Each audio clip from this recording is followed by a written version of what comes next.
Welcome to my talk, Tobar Sru, if you like. It's Stroopy Wells or Cailleachs Wells. And we're going to be talking about the relationship we have in Scotland with sacred spaces with a focus on wells, springs, and bodies of water and their conservation. I'm very sorry I can't be there in person. I'm at another conference, strangely enough, about a very similar topic, but I'm sure it's been a fascinating day so far, and I hope you are all well and enjoying the day. Before we get into the film, I'd just like to say a huge thank you to the Scottish Pagan Federation, especially Helen Woodford-Dean, for asking me to make this film for your conference. I'd also like to offer my most profound thanks to the collaborators in this project, friends and members of the Woven Land Network. Without their beautiful contributions, you would have been stuck listening to me for a wee bit too long. So a huge thank you to Eileen, storyteller, the Elder and Gorse Druids, Rhiana Laws, who's a brave wild swimmer, Jane Mather, the storyteller. For those that don't know who I am, my name is Scott Richardson-Read, and I'm acting a wee bit like a host, I suppose, for this video. Some of you might know my writing from the Cailleachs Herbarium or my work with the Taishia Collective, or you may have heard me on oral history projects, podcasts, or speaking at events about Scottish folklore and traditions, or even on a TV documentary if that was your thing. Or perhaps more hopefully we've met through some of my activism work in Scotland.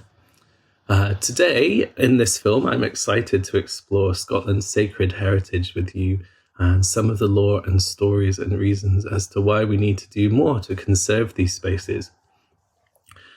To kind of help support the conservation effort of these spaces, I help co-produce the Woven Land Network. And the Woven Land Network is a group of folks from all walks of life, some religious, some scientific, some spiritual, others agnostic, all with a desire to see these spaces that are really special to our communities conserved for generations to come. We will talk a little bit about these principles of guidelines, and these have been taken on board and further developed by campaigns like the Cleaner Clutie campaign run by Anna Shepherd that some of you might be familiar with. We are also working with other organisations across Scotland to help get these very Scottish specific guidelines into the hands of people who might visit these sites, who might not be as well versed as I'm guessing the folks who are watching this film are today.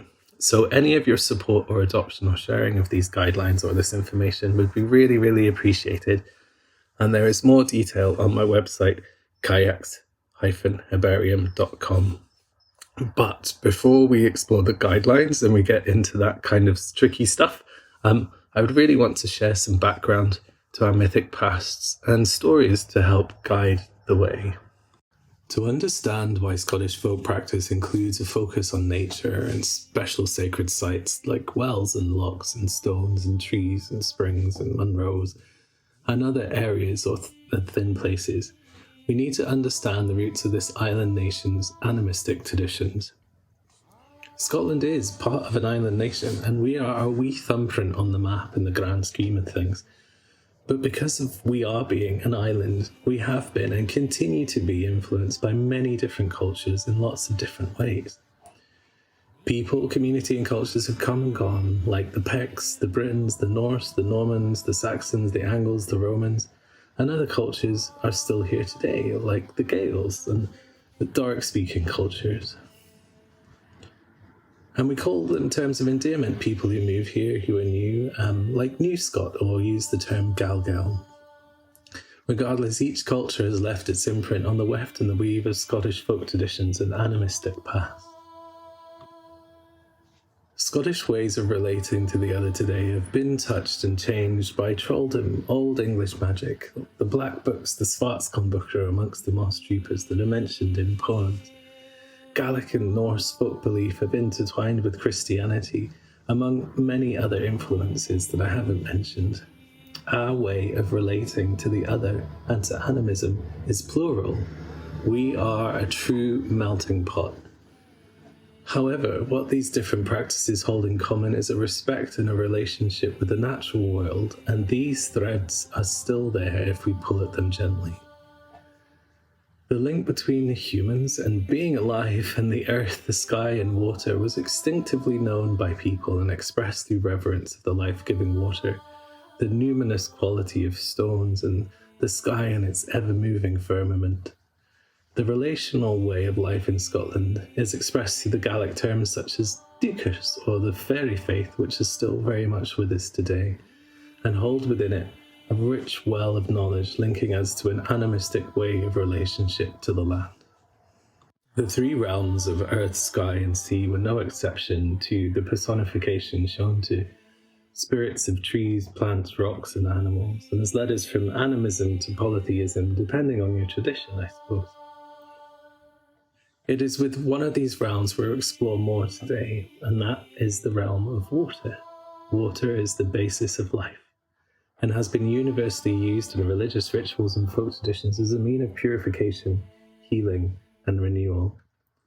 In Scotland, water is a gateway, sometimes literally another world, sometimes metaphorically linking us to chthonic realms and contacts. Holy wells and springs and bodies of water became associated with particular saints rather than the older spirits of place, and Christian churches were often built nearby. Sometimes the similarities between saints and older spirits are obvious. Sometimes you need to peel away the veneer or explore the local folk stories associated with the place and people's memory.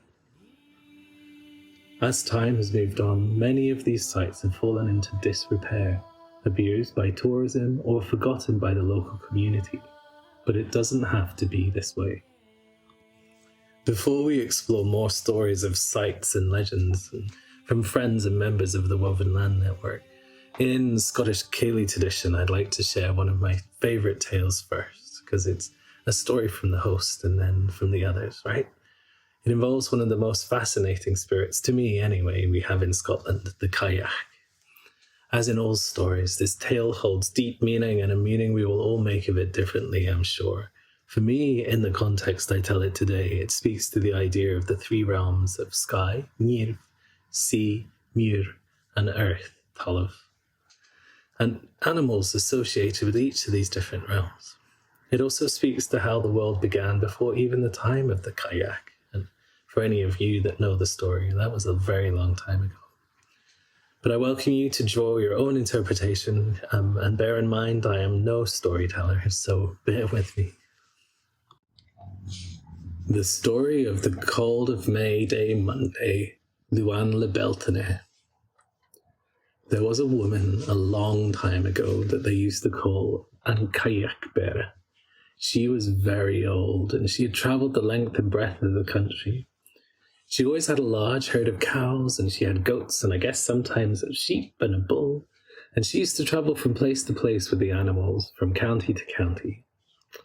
She didn't stay settled too long in any place. The animals all gathered together at night, gathered into one great assembly, and moved on with her that following night.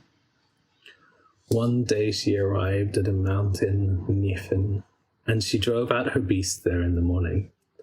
When the evening came, there weren't two beasts gathered together. They were scattered hither and thither, and every one of them stayed at the night time where they had been during the day. You see, they had eaten so much that they didn't want to move, and the next night even the same thing happened. The Cailleach stayed for many years after that day at the foot of the Niffen Mountains with her beasts. There was a man in the area who wanted to hear news and stories from the Cailleach because he knew that she had lots of old knowledge of all sorts. He knew that she was so old that she knew what had happened for hundreds of years past. He asked her if she could give an account of the day that came 100 years before that was awfully cold. The time of year when that day had happened was Luan le Beltane, the very first day of summer. The Cailleach told him that she had no memory of that day, but she told the man that he should go and see the eagle, who was in the ruins of a certain place, an old forge, and that maybe the eagle would know how cold it then was. She said that the eagle was 300 years older than she was, and that the eagle would know a lot of things that she didn't know about. So the man went off and never rested until he came to the old forge, and he found the eagle there before him. He spoke to the eagle and asked him if he could tell him how cold it was on Luan le Beltane, that no day ever since came that was as cold as it, and that it was hundreds of years since it had happened. "I'm here with 700 years," said the eagle. "This anvil that is in the forge was new, and the peak that it had then was as thick as any peak that was ever on any anvil. When I used to eat my food," said the eagle, "I used to rub my beak on the peak of the anvil on both sides, over and hither, in order to clean my beak. The peak now today is worn and slender from my rubbing of my beak on it after my meals, for so long that it is as thin as a pin." "I have no account of how cold it was," said the eagle. "Go on to the otter of the rock, and maybe he can tell you or give you an account of the cold of Luan le Beltane." The man went off to find the otter of the rock, and the otter was there on the rock when he got there. The man asked the otter could he tell him how cold it was on the day of Luan le Beltane that came along. "I'm lying on the rock here for 500 years," said the otter, "and I have the rock so worn down so deeply that no trace of me is visible on any side of the rock when I'm lying on it. I have no account to give you of the cold of Luan le Beltane, but go to the half-blind salmon of the Red Falls, and if he has no account of it to give you, then you will never get an account of it anywhere." The man went off again and didn't stop until he came to the Red Falls, and the salmon was there. He called the salmon, and the salmon came to him, and he asked the salmon if he could tell him how cold it was on Luan le Beltane. "I am able to tell you that," said the salmon. "I was here in the place where I am now, in the Red Falls, and I leaped out of the water to catch a fly. In between my leaping and my landing back in the water, there came a thick ice on the river here that held up when I fell back. I stayed there, fallen back on the ice, until a seagull came and took my eye out of my head. And the blood came out of my head from the socket of my eye, and the blood melted the ice, and I went back down again to the water. And that was the cold that was there on Luan le Beltane." To me, the Cailleach story signifies the importance of the three realms coded in the story and represented by the animals, and kind of hints at a bigger cosmology. The sacredness of the three realms are in lots of stories, and some of them mythic and others more community-focused and folkloric. Now, I'm very pleased to introduce Eileen Budd, a storyteller that some of you may know, who will talk to us through some of these more local stories you may or may not have heard, starting with Healing Wells. South of Glen Ogilvie in Angus in the 8th century, there lived a man called Donald, and Donald had 9 daughters. Now one morning he woke up and he had such a drouth, such a thirst on him, that he asked the first of his daughters to collect water from the well. And when she didn't return, he sent the second of his daughters. She too failed to return, so he sent the third and then the fourth and so on, until, having had no other ideas except to keep sending daughters, he sent his last and 9th daughter. You can guess what happened to her. She, like the others, failed to return. And so he sent a brave blacksmith, Martin, to find out what had happened, where his daughters were. And Martin was met with a gigantic beast, a huge dragon.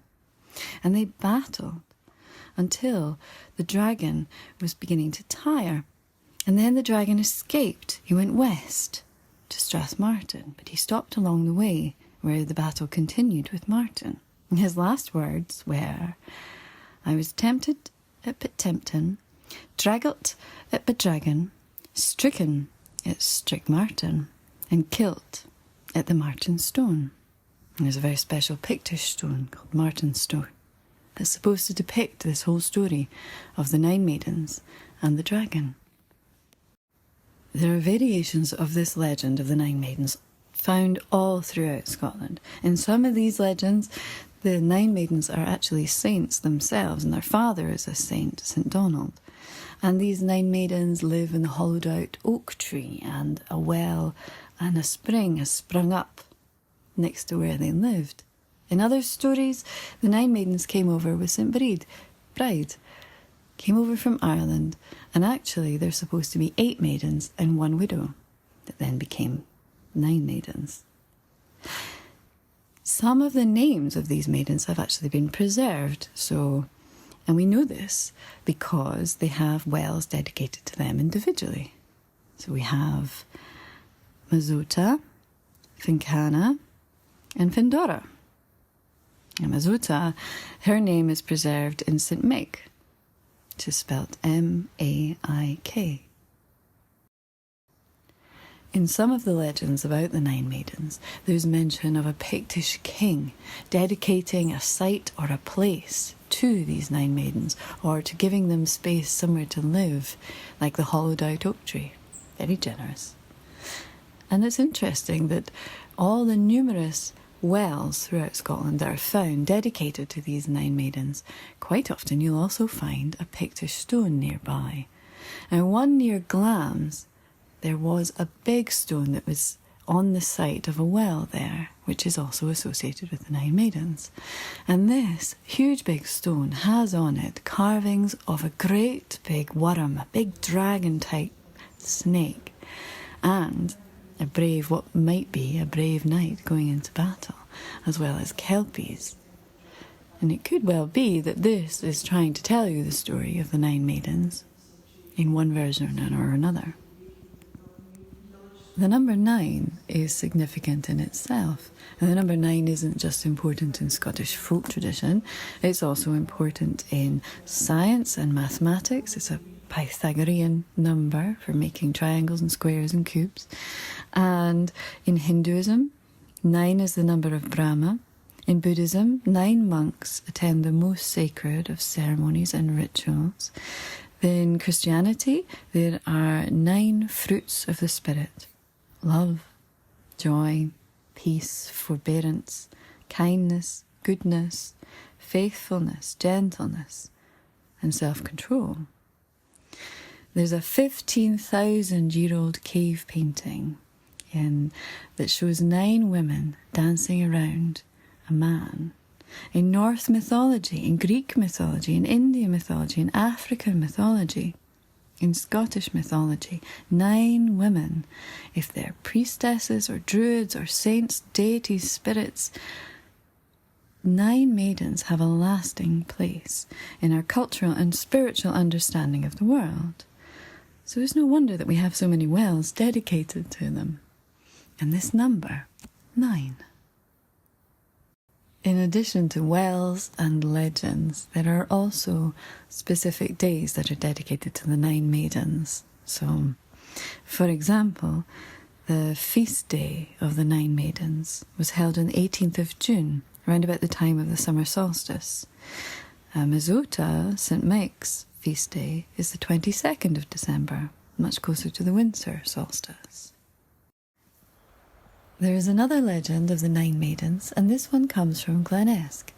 In Glen Esk, there are 2 what used to be thought of as extremely important healing wells. One near the bottom of Mount Keen, and the other is now known as the Queen's Well, but it used to be known as the Well of the White Stones, and it's probably one of the best preserved because of its association with Queen Victoria.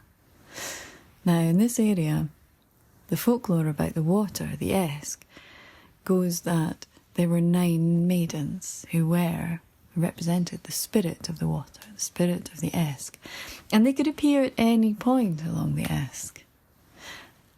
Now, in Glen Esk, there used to be the best piper in all of Scotland, so they say, and he used to love to walk around the hills and the glens playing his pipes. One day, he was near Dalberg Bridge when he was playing his pipes, and the 9 maidens came out of the water, came out of the Esk, and they danced around him, so enchanted with his music. And they asked him if he would go with them. Now, he couldn't possibly refuse these 9 beautiful spirit women, so he agreed. And from nowhere, a boat appeared in the water, and they all got in. And they sailed around Ponskillen Pot, which is a wee pool in the Esk. They sailed around it a few times before vanishing completely. And the piper was never seen again.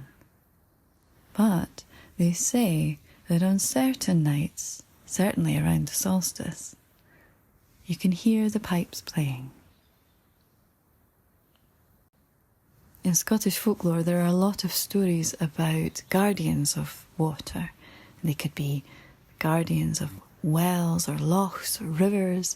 Sometimes they are great big dragons, like the Nine Maidens well. Sometimes they are monstrous creatures, shape-shifted. Sometimes they are great big black dogs. Sometimes they've got one head. Sometimes they've got two.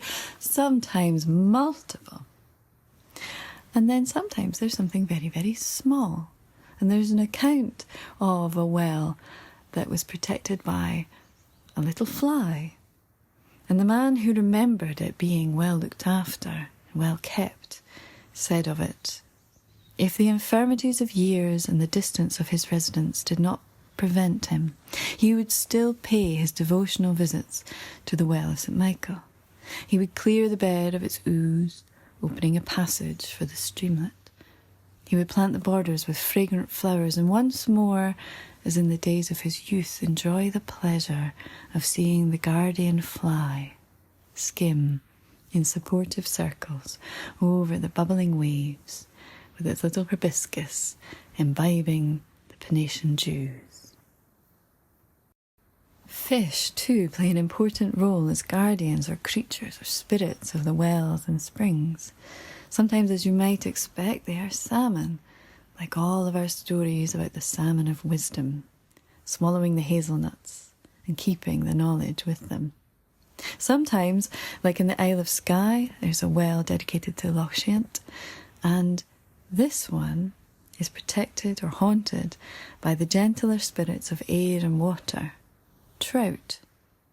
And as you might expect, in some of these Pictish stones that were found next to the wells and springs, there is the symbol carved into them of the salmon or the trout.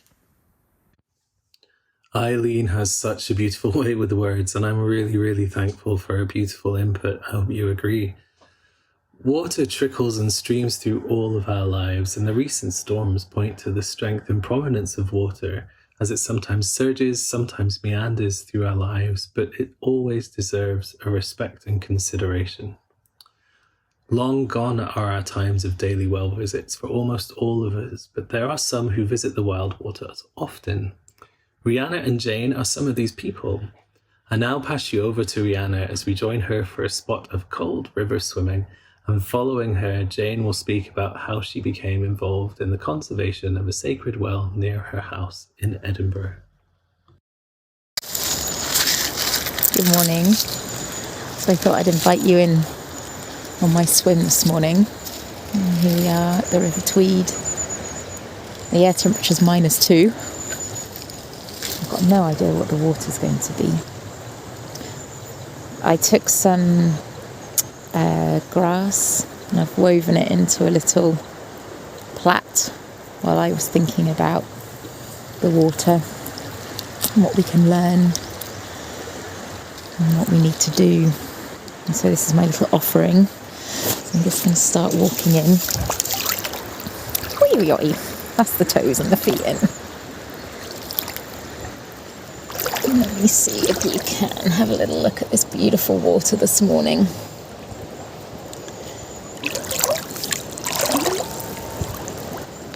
Super clear at the moment. There's not been too much rain from the hills. So water, thank you, thank you, thank you. Here's my gift, floating away downstream. Oh, and I tell you what, it's nippy on the legs. Oh. But what a gift to be able to wade into this river and trust that I'm not going to get ill, which there's a lot of people and they can't wade into their local water source and trust that they're not going to get ill. In fact, they can trust that they probably will get ill, especially after heavy rainfall. So we're so lucky in the Tweed. This is the upper Tweed where I am at the moment. And actually just here where you can see the water starts to get a little bit chatty along this bit, I've been watching big salmon jumping today. and have this awareness that the salmon teach us, tell us about the purity of the water. What's happening in the river? Oh, chilly. And we need to listen to this. We need to take care of this. We need this sacred, sacred water in this sacred, sacred place. Oh, to stay pure.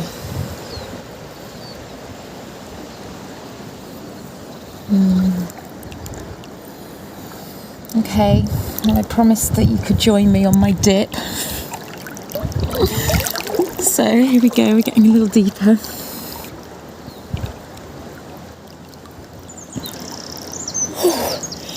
Oh, here we are. Oh, you're swimming in the Tweed with me now. Whee! Oh, here we go. Oh, thank you, water. We've got to keep her pure. We've got to keep her sacred. We are bodies of water. Right now, I'm a body of water meeting this body of water. Over thousands of years, we've been taught that there's a separation, and there isn't. So what we're doing to the water, we're allowing to happen to ourselves. And what we don't allow to the water, in the way in which we honour our waters, we honour ourselves.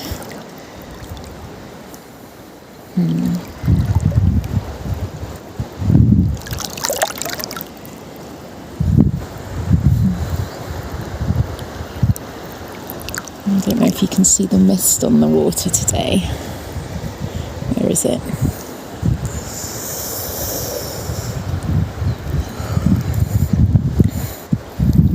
Let's take care of these waters, and let's take care of ourselves.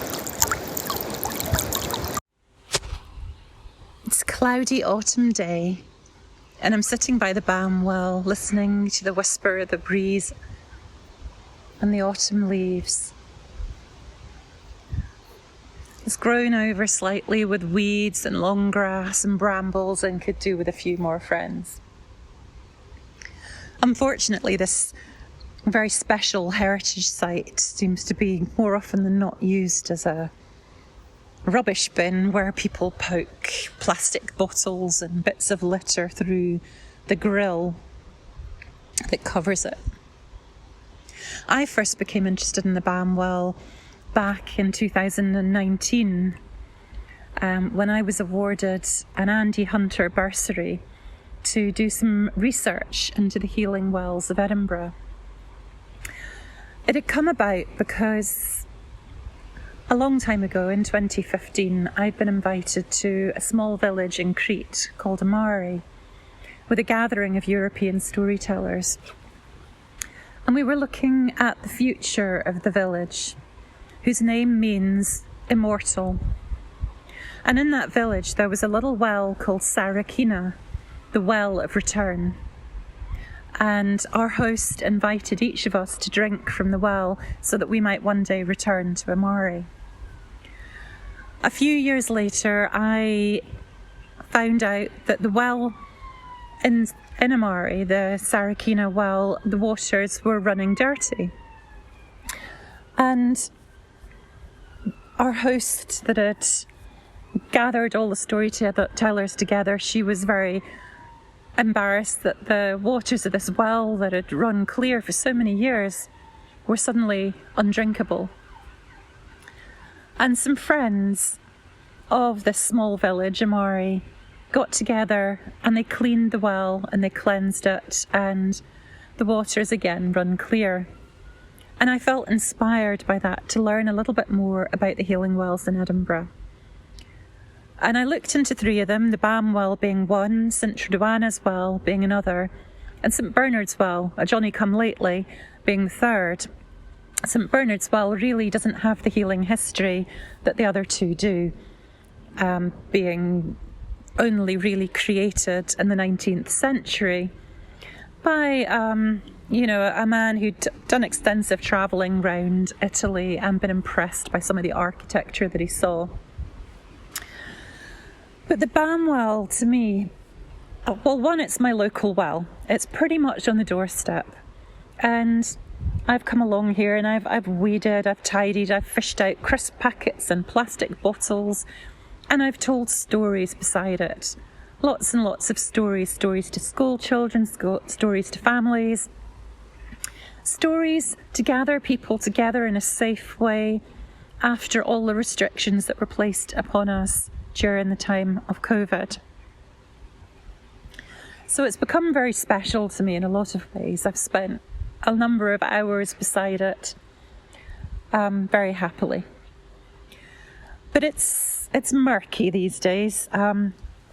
The Bam well, for a long, long time, was seen as a well of healing, the oily well. And it was the well nearest to St Catherine's Chapel, which no longer stands. But the rectory of St Catherine's Chapel is the mansion, Gracemount Mansion, which is still very much standing. And there was even some suggestion, some rumour, some thoughts that there might be a secret tunnel that led from the rectory to the chapel, so possibly almost to the Bam well. And last year I went into St Catherine's School in Gracemount and Gracemount Primary and shared some of the stories of the well with the primary children there. And we decided we would have a festival at the Bam well, and we created beautiful lanterns in the shapes of raindrops and robins. Robins because a number of times when I've come along and done a little bit of weeding and tidying here, a little robin has decided to come down and check me out and make sure I'm just taking care of the well and doing nice things for it. So I decided that this little robin probably was one of the guardians of the well. Anyway, as legend would have it, this well's got a lovely story. Back in the day of Queen Margaret and Malcolm Canmore, so we're looking at around about the 11th century. This well, this is when they say it sprang up, because St Margaret, so she became canonised after her death, mainly because she was big on throwing up cathedrals and churches and spending most of her husband's spoils of war on religion. She commissioned a messenger to go to Mount Sinai and get some oil, very special oil, which was said to exude from the martyred corpse of St Catherine. And the messenger duly went across and gathered some of this oil in a phial and managed to get all the way to Scotland without any incident at all. However, when they reached the spot of the Bam well, they stumbled and a few drops of the precious oil fell onto the ground. Well, they prayed for forgiveness, and when they were praying, waters bubbled up, and it is said that that is how St Catherine's well came to be. Of course, the geologists have another story. They say it is because the water that feeds the well runs over the Pentland Fault and the oil shale there. So when it bubbles up, it is covered in an oily film, and locally has been known as the oily well or the Bam well, where people for hundreds and hundreds of years came to bathe to cure skin conditions, everything from eczema to cankers. Nowadays, sadly, the water is grey and murky and looks more likely it would cause a skin condition than cure one. But maybe that too will change if the well has enough friends, enough people that want to take care of it and clean it up. So that's the story of how I became interested in St Catherine's Well and a little bit about the legend of it. It's interesting to me also that it was King James VI and First that commissioned the steps down to the well. He said, so that pilgrims might bathe more easily.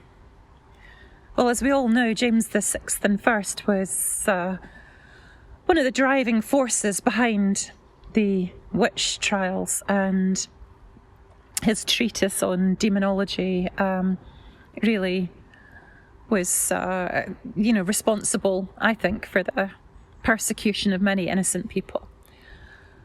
So why did this well suddenly get exemption? Probably because it had religious associations, probably because it was St. Catherine's well and had been before it was the oily well or the balm well. Because, some wells were considered, no, that's bad, you're communing with spirits, you're communing with the other world. Yet this well was designated a healing well. And he himself actually bathed in its waters. So that's my story of the balm well, and I hope that if you're interested, you'll come and have a look and potentially get involved in caring for it a little bit. And balm well now lies in the grounds of a Toby Carvery on Howden Hall Road. It's hidden behind bushes and beautiful grounds with lots of trees and nature. One day when I was sharing stories here, a beautiful roe deer appeared.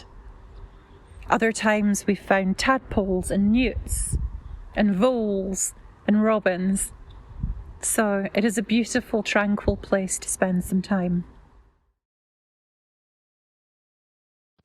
Jane and Rhiana offer such lovely insights, and of course they invite you to join them if you are ever in the borders or at the balm well. The more the merrier, I say.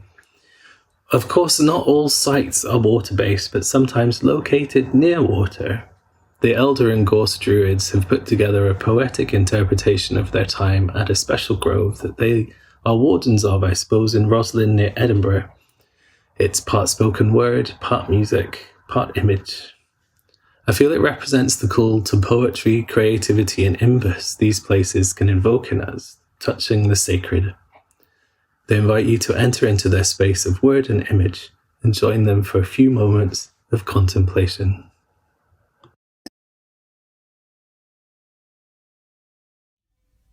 Roslin Glen is an ancient woodland and a magical place. I could feel it the very first time that I visited, as we walked through the trees under stippled shade after visiting Roslin Chapel. The ground was covered in delicate bluebells as we entered the woodland, and the glen gave us some beautiful gifts that day. We had the pleasure of meeting 3 ancient trees, a cedar of Lebanon and 2 enormous sweet chestnuts.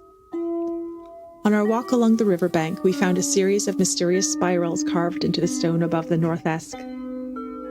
Eventually, we came upon the partial ruin of Roslin Castle, the hillside around it covered in the tiny white flowers of few-flowered leek. It was a place that captured my imagination, and the more I learned about its long and varied history, the more I wanted to spend time there. Elder and Gorse Druids held our first ceremony in the secluded glade near the cedar and chestnut trees at the summer solstice in 2022. I have been a member of the Woven Land Network since 2019 and had volunteered for site cleanups, but I had not expected to become personally connected to an important community and folk heritage site. From the outset, we realized these trees are special to many people. They're visited regularly and people leave offerings of all types. Many people's offerings include natural materials they found at the site, and they leave berries, leaves, feathers, and flowers in the crevices of these giant beings. But not all of the offerings are appropriate, and we also occasionally find offerings on other trees nearby, usually in the form of satin ribbons on branches. We began respectfully removing the non-biodegradable offerings, and we now do this regularly when we visit the site approximately every 6 weeks. We have also found that other people do ritual at this site, and some of them leave physical remnants of their ceremonies on the land. Following the principle of leave no trace, we respectfully remove these and ensure the site is left without evidence of human presence when we depart. Doing ceremony here, caring for the space, and doing exploratory walks in the glen have helped us to become better acquainted with the land and the spirits of this place. Roslin Glen has become important to us, as it is to the wider community, and we are grateful to be some of the custodians for this special place.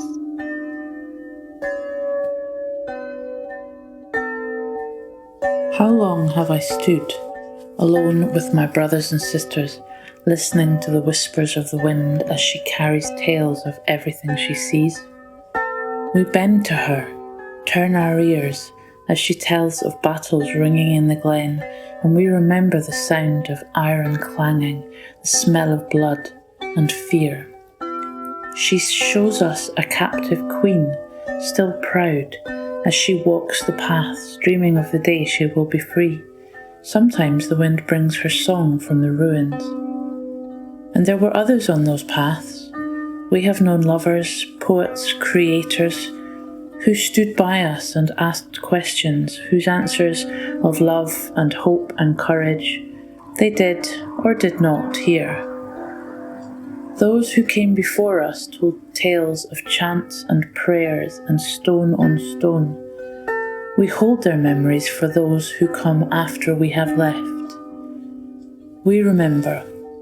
Leave your chants and prayers and stones and pass through. We have always been here. We remember.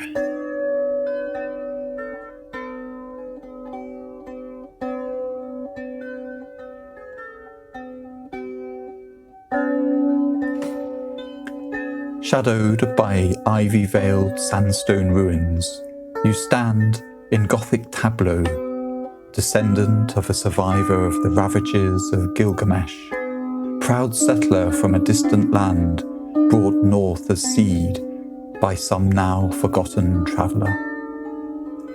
You dwell within the glen's lush verdancy, giving shelter through your spreading boughs and succour through your warm embrace.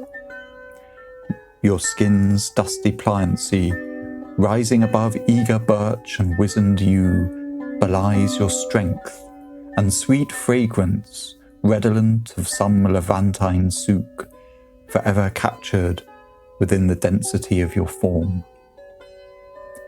How many hands of varied hue have sensed the vital flow beneath your bark, all rested in your dappled shade, sentinel of the grove, not native, but welcome.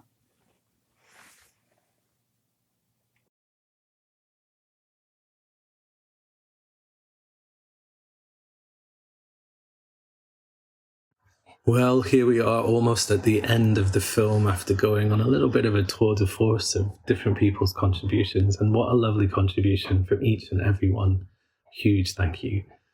I'd like to finish in discussing the guidelines that have inspired this film and input from others, and hope you'll take up the mantle of warden or conserver of these spaces and work with your local community to bring new life back into these forgotten spaces with the respect and the love that they deserve. Following this, I have given the final words that follow to Eileen because she expresses it so beautifully. But thank you so much for listening along.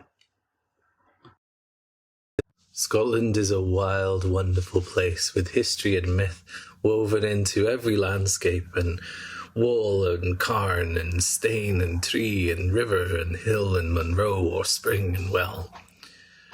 These special places comprise our community folk heritage. These are the places that contain the stories of the people who have come before us or had an interaction with the landscape based on some kind of belief or a way of interaction with the other. Many sites of our community folk heritage have special significance because of this, and you can find them talked about a lot through oral or written folklore. Although the meanings of some of these places may have been lost over time, they still have special significance to the community of people on the land and to the stories that we hold as a people.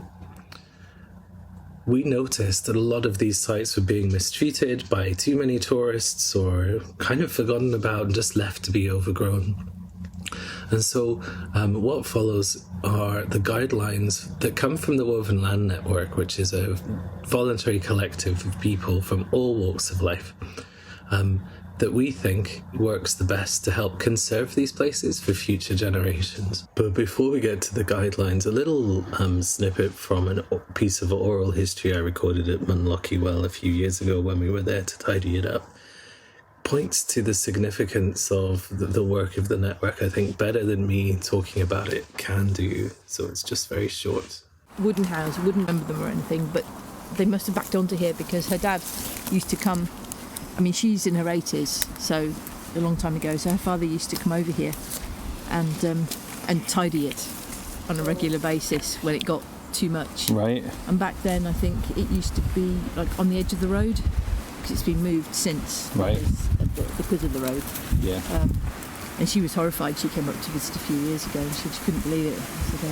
So her dad wouldn't have allowed it to kind of get as bad as it did. But he used to have a bonfire and burn. Yeah. So we're not the first. Was it just? I'm gonna have to put this here because of the wind. Was it literally just that they used to just be around the entrance and then nowhere else? Yeah. Wasn't they? She said. I mean, she was a bit vague, but she said that they used to be like a Clootie Well day as well, when they all used to come up, all children would come up, and they'd all have their clooties up. Yeah, because Clootie Well Day traditionally was like May the 1st. Oh, right. On like it's called Belting or Beltane, which is like one of the old Quarter Day festivals, and that's when like the wells were meant to be. That was recorded on site, so hence the wind, but I think it really helps to illustrate how these traditions are still alive and still living, and how in living memory people still remember how these sites were used very differently and respectfully than they are now. And I think Munlochy Well is a very good example of what can happen with a site like that when it's left to tourism. So how best can I interact with this site when I visit? So these sites are shared treasures that are part of Scotland's heritage and culture, and we are lucky, I think, to be blessed with so many wonders from our past like this. But many are not understood or actively cared or conserved. Others are just kind of ploughed over in pursuit of economic gain, I guess, to say the least. But the ones that we do know about, and the ones such as Munlochy Well, are visited by so many people every single day that the kind of site can't deal with that much footfall. So when you hear the following guidelines, they might seem very restrictive to some of you, but I want you to consider the cumulative effect of many people visiting a site in, say, a day, or over a month or a year. One person leaving a small ribbon tied to a tree branch might seem harmless, but 1,000 people doing this in 1 week or over many months soon has a devastating impact on the surrounding environment.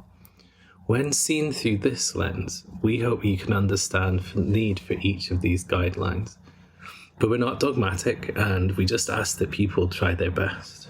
Because we all share responsibility for our community folk heritage, it is a privilege to hold these places in trust together for all to enjoy and experience, and their future is in our hands. There is an old spoken charm, do as you would be done by, and we ask people when they visit these sites to tread lightly, leave no trace, and do no harm. And these original concepts came from the Aslan network. So we ask you to be mindful of lots of things when you're visiting Scotland's community folk heritage sites. And the best option is to avoid leaving anything behind at all, and save your offerings for when you get home. Perhaps take a photo of the site knowing that you've visited respectfully and have taken some of the atmosphere of the place with you.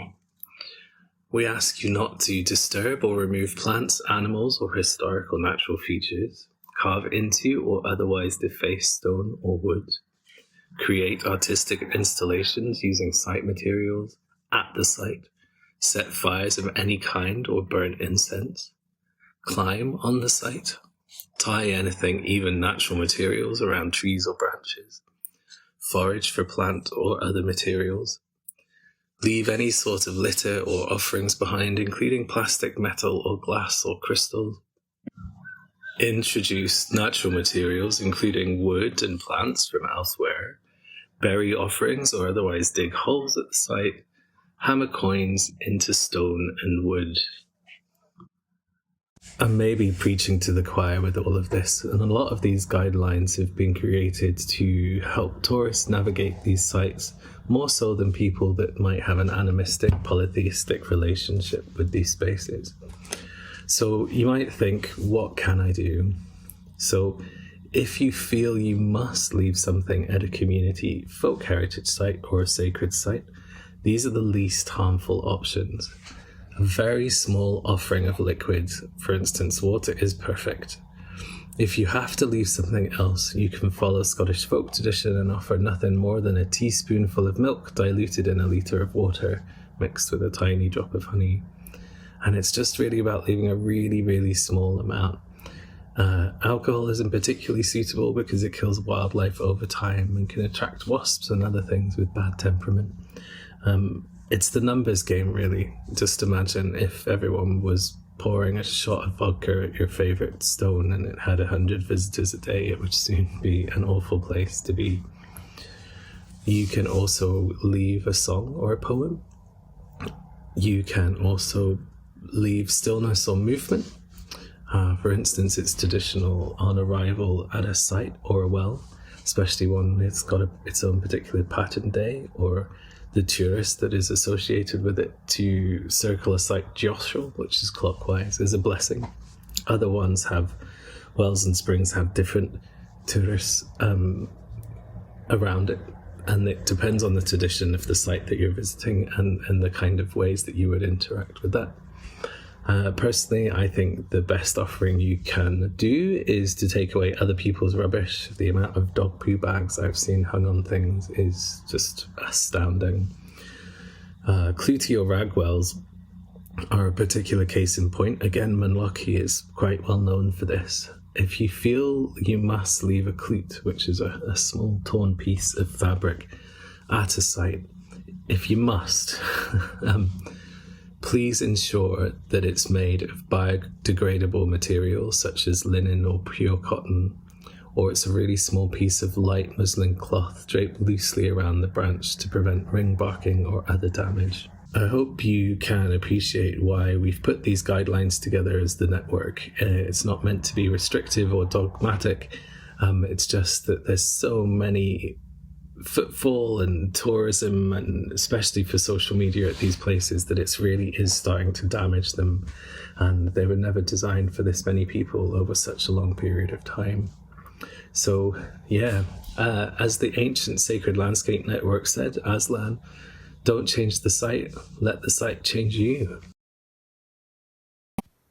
The legends surrounding wells and lochs and springs in Scotland follow the Scottish folk tradition of animism within the landscape, our connection with the landscape, our roles in the guardianship of that landscape, the fact that it is a part of us, it's a part of who we are, a part of our identity, part of our understanding of the world. And if you look across the landscapes where these sacred wells, holy wells, are, you'll see great beauty, even in urban settings. There's something worth preserving because it's a part of ourselves. And we have to remember that. It's a shame that there are so many that have fallen into disrepair, that have been forgotten and neglected, like so much of our landscape has, like so much of ourselves have. And yet, they are a significant part of our history, our folklore, our culture, and they make up a part of who we are that we just have to rediscover. So take care of it, because you are the guardians of these sacred spaces now.